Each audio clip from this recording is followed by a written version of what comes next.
Hello everyone. तो लो जी आ गया खेसारी लाल यादव जी और तनुश्री का एक बहुत ही बेहतरीन वीडियो सॉन्ग जो कि फुल वीडियो सॉन्ग में रिलीज हो चुका है।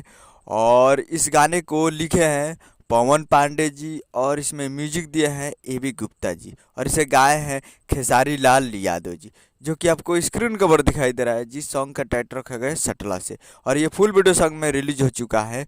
और वीडियो में है खेसारी लाल यादव जी और तनुश्री जी, जो कि फुल वीडियो सॉन्ग आ चुका है।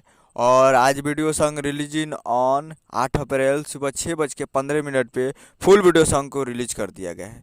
तो आप लोग अभी तक इस वीडियो सॉन्ग को नहीं देखे हैं तो आप लोग जाइए और जाकर सूजे फिल्म्स भोजपुरी यूट्यूब चैनल पे फुल वीडियो सॉन्ग जाकर देख सकते हैं। सूजे फिल्म्स पे जाइए और जाकर फुल वीडियो सॉन्ग को देखिए। उम्मीद कर रहा हूँ कि वीडियो अच्छा लगा तो चैनल को सब्सक्राइब कर बेल आइकन प्रेस कर दें ताकि ऐसे खेसारी लाल यादव जी के लेटेस्ट न्यूज़ लाते रहें। और वीडियो अच्छा लगा हो तो वीडियो को एक लाइक कीजिए।